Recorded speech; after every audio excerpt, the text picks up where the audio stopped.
నమస్తే అవధాన్. కరువు ఛాయలు కనపడుతున్నాయి తెలంగాణలో దేశవ్యాప్తంగా ఇదే పరిస్థితి. ఎక్సెప్ట్ కొన్ని రాష్ట్రాల్లో మనం చూస్తున్న వర్షాలు పడ్డ రాష్ట్రాలు తప్పిస్తే ఓవరాల్గా పరిస్థితి అయితే బాగోలేదు.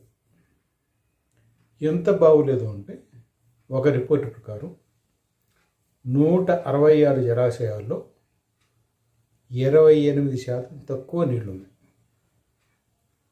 The reservoirs are getting empty. పరిస్థితి ఎలా వస్తుంది అనేది, దాని తీవ్రత ఎంత ఉంటుంది అనేది ఇంకా పూర్తిగా అవగాహన అయితే రాలేదు. అసెస్మెంట్స్ నడుస్తున్నాయి కానీ yes, there is a shortage of rainfall. That is one. Second one, దీనికన్నా మించి దీని ప్రభావం గ్రామీణ ప్రాంతాల మీద ఎక్కువ కనపడుతుంది. ఎందుకంటే సహజంగా జూన్ 1 వచ్చేసరికి వర్షాలు మొదలవుతాయి. వర్షాకాలం మొదలై పొలం ప్రారంభమైపోతాయి. పొలం ప్రారంభమైతే గ్రామాల్లో జరిగే, గ్రామాల ఆర్థిక వ్యవస్థలో జరిగే పెద్ద పరిణామం ఏమిటంటే మనీ చేతులు మారుతుంది. రైతుల దగ్గర డబ్బులు ఉండవు. ఉన్న రైతులు పెట్టుబడి పెడతారు, లేని రైతులు అప్పులు తెచ్చుకుంటారు. ఒక షావుకారు దగ్గర నుంచో ఇంకోటి దగ్గర నుంచో ఒక లెండర్ దగ్గర నుంచి డబ్బులు రైతుకు వస్తాయి. రైతు పొలంలో పనిచేస్తే ఆ డబ్బులు వ్యవసాయ కూలీల దగ్గరికి వెళ్తాయి. వాళ్ళ దగ్గర నుంచి మార్కెట్లోకి వస్తాయి.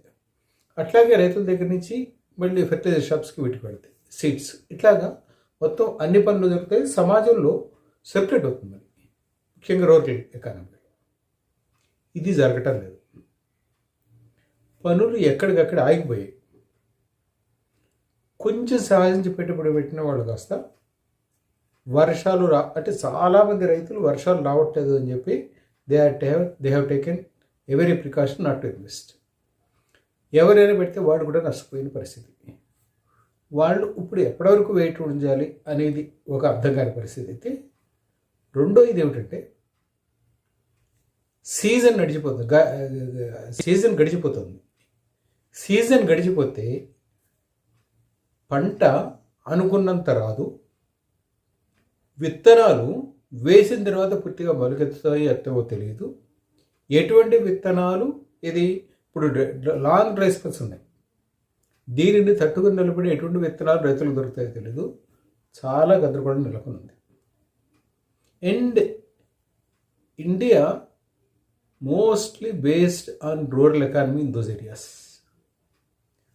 ఆ ఎకానమీ కనుక దెబ్బతింటే